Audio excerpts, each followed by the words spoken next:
어둠 속의 공포. 버른저르.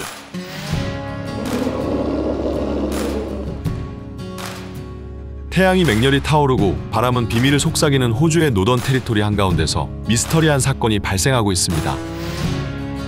1950년대 호주의 노던 테리토리 근처에 있는 작은 마을에서 거대한 괴생명체가 자신들의 가축을 잡아먹고 있다는 목장주들의 신고가 빗발쳤습니다.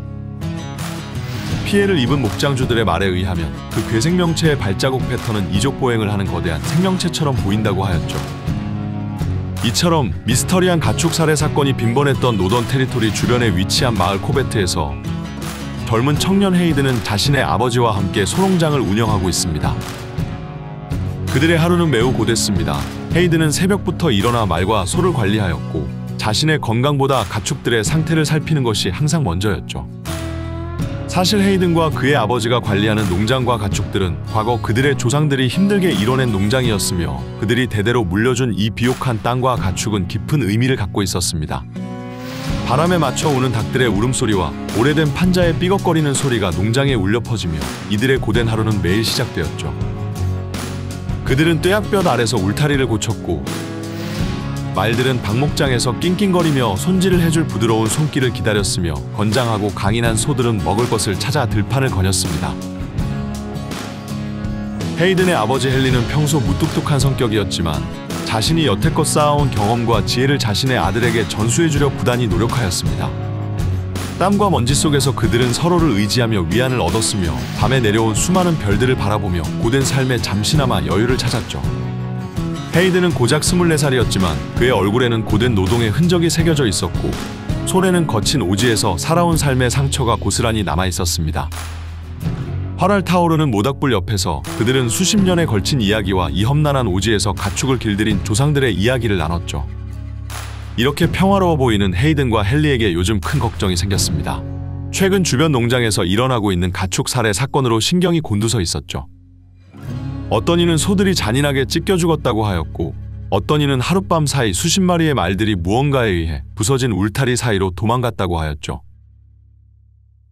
왕래가 잦았던 사무엘이라는 농장주는 가축 살해 사건으로 인해 큰 손해를 입고 슬픔에 잠겨 술에 의지하며 산다고 하였습니다.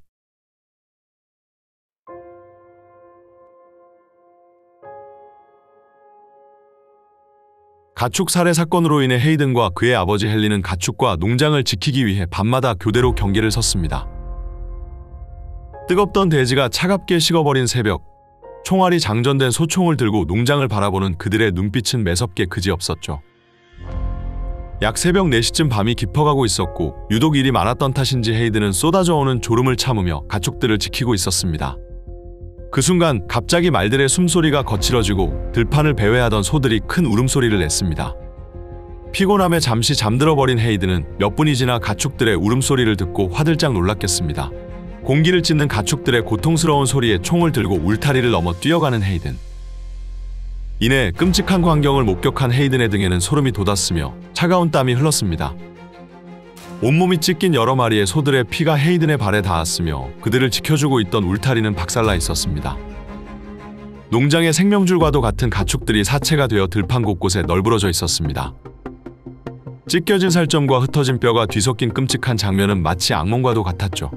헤이든은 잠시 공포에 휩싸여 그저 그 광경을 바라볼 뿐이었지만 이내 분노가 그의 마음속에 불을 지폈습니다. 헤이든은 장전된 소총을 꽉 잡으며 주변을 조사해 보았습니다. 땅은 어지럽혀져 있었고 핏자국과 소들의 사체는 그 괴생명체의 거대한 크기를 가늠해 주었습니다.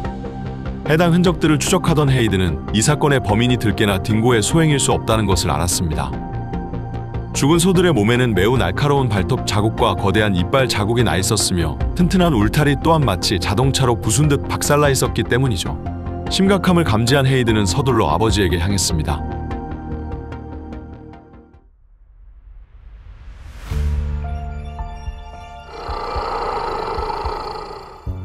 다음 날 아침, 새벽에 일어난 가축 살해 사건을 살펴보고 있는 헤이든과 그의 아버지 헨리. 우선 헨리와 헤이든은 주변 마을과 마찬가지로 경찰에 해당 사실을 신고하였습니다. 하지만 빗발치는 신고 전화로 업무가 마비된 경찰들은 헨리의 농장에 일어난 사건을 면밀히 들여볼 시간이 없었습니다. 몇 주만 기다려달라는 경찰의 말을 뒤로하고 결국 헨리와 헤이드는 자신들이 직접 그 괴생명체의 정체를 찾기로 마음을 먹었죠.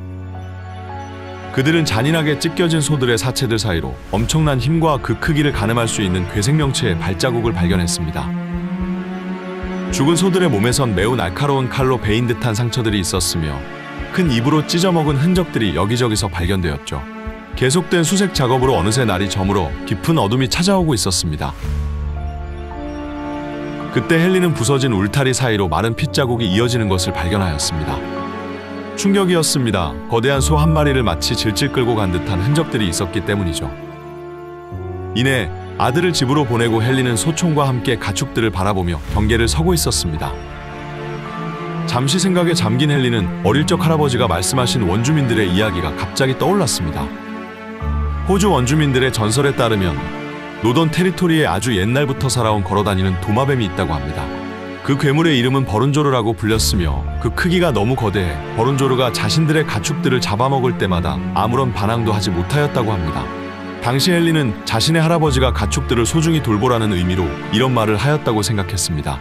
하지만 지금 헨리에게 할아버지가 전해준 호주 원주민들의 전설은 끔찍한 현실로 다가오고 있었죠. 이윽고 몰려오는 잠을 피하기 위해 헨리는 말과 소들이 있는 울타리로 향합니다. 그는 가축들을 보호하고 있는 울타리 주변을 한 바퀴 걸으며 어둠 속을 경계하였습니다. 그때 저 멀리에서 가축들의 울음소리가 바람을 타고 헨리의 귀에 들려왔습니다. 헨리는 가축 살해 사건의 범인을 찾았다라는 생각과 함께 마른 침을 삼키며 서둘러 그곳으로 향하였죠. 이내 부서진 울타리를 발견한 헨리는 소총을 겨눴으며 얼마 안가 가축들이 울부짖는 끔찍한 소리가 다시 들려왔습니다. 공포에 휩싸여 눈을 크게 뜬 채 도망가는 소를 뒤로하고 서둘러 뛰어가는 헨리. 끔찍한 울음소리와 점점 가까워질수록 소들의 사체 또한 하나둘씩 어둠 속에서 발견되었죠. 점점 가까워지는 가축들의 비명소리와 함께 어둠 속에서 거대한 형체를 가진 괴생명체의 실루엣이 보였습니다. 조심스럽게 소총을 겨누며 다가간 헨리는 그 괴생명체를 마주하곤 그 자리에서 돌처럼 굳어버렸습니다.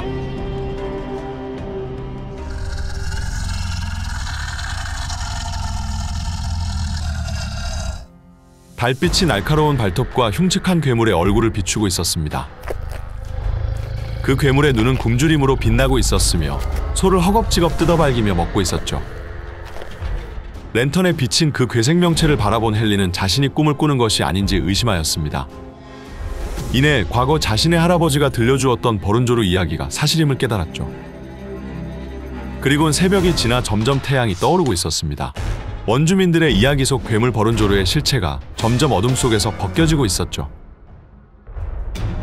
소의 사체와 비교하여 어림잡아 그 괴물의 길이는 6m나 돼 보였으며 발부터 머리까지의 높이는 약 2.7m 정도 돼 보였습니다. 또한 이 괴물은 나처럼 생긴 발톱으로 소를 꽉 붙잡고 거침없이 살점을 먹고 있었죠. 소름 돋는 눈알은 이따금씩 주변을 훑었고 뾰족한 주둥이에 묻은 피와 살점은 버룬조르의 잔인함을 보여주었습니다. 헨리는 소총을 들어올려 버룬조르를 쏴죽일 생각조차 못하였습니다. 그도 그럴 것이 길이가 6m나 돼 보이는 이 거대한 괴생명체를 실제로 마주한다면 그 누구라도 당황해 패닉에 빠질 수 있었기 때문이죠. 실제로 야생에서 호랑이나 사자와 같은 거대한 맹수를 만나면 사람은 본능적으로 얼어붙는다고 합니다. 더군다나 숙련된 군인이나 사냥꾼이 아니었던 헨리에게 이와 같은 상황에서 침착하게 용기를 내어 총을 쏘기란 쉽지 않은 선택이었습니다. 헨리는 멍하니 버룬조르를 바라보다 정신을 차리고 자신의 집으로 서둘러 향하였습니다. 시간이 지나 헨리는 자신이 목격한 버룬조르의 생김새와 특징을 경찰에게 설명하였습니다. 만약 공룡이 지금까지 살아있었다면 제가 본 그것은 공룡일 겁니다. 날카로운 이빨과 도마뱀 같은 머리를 가졌고 캥거루처럼 두 발로 서 있었으며 긴 꼬리가 있었습니다. 몸의 길이 또한 6m 정도 돼 보였죠. 특이한 것은 낫같이 날카로운 발톱이 손에 있었으며 그것을 무기처럼 사용하기도 하고 먹잇감을 붙잡기도 하였습니다. 헨리의 설명은 매우 구체적이었으며 특히 버룬조르가 남긴 발자국은 그가 근거 없는 미친 소리를 하는 것이 아님을 증명하였죠. 그 발자국은 캥거루나 거대한 조류의 것이 아님이 틀림없었습니다. 허나 경찰과 대부분의 동물학자들은 헨리의 말을 들어보려고 하지 않았습니다. 그가 말한 발자국과 흔적들은 조작된 것이라고 설명하였으며 헨리가 막대한 보상금을 챙기기 위해 거짓으로 꾸민 일이라고 치부하였습니다. 또한 애석하게도 헨리의 버룬조르 목격 사건 이후 버룬조르는 한동안 그 모습을 비추지 않았다고 합니다. 오늘 소개드린 호주의 공룡 버룬조르는 호주 원주민들의 전설과 1900년대 여러 목격담과 자료들을 참고하여 재구성한 이야기입니다. 버룬조르는 크립티드임에도 불구하고 호주의 원주민들의 전승에서도 소개되었죠. 그들은 버룬조르를 소와 캥거루를 잡아먹은 거대한 야행성 파충류 생물로 묘사하였습니다. 그들의 예술품에선 앞다리와 큰 입을 가진 이족 보행 형태의 생물이 관찰되었으며 분명 이것은 캥거루와 그 생김새가 명확하게 달랐죠. 또한 1900년대에 호주의 오지 전역에서 버룬조르로 의심되는 발자국이 발견되었다고 합니다. 해당 발자국은 직경이 80cm에서 90cm인 3개의 거대한 발가락이 있었다고 하였죠. 또한 1950년대 호주의 농장 주인들로부터 두 발로 걷고 비늘이 달린 대형 생물이 자신들의 가축을 잡아먹고 있다고 제보하였으며 1985년엔 한 가족이 로퍼 리버로 여행하던 중 깃털로 뒤덮인 6m 길이의 괴물을 보았다고 설명하였습니다. 호주의 원주민들의 이야기부터 비교적 최근인 1900년대까지 보고된 버룬조르의 정체는 무엇일까요? 그것은 실제로 존재하였을까요? 오늘의 괴물 이야기, 어둠 속의 공포, 버룬조르였습니다.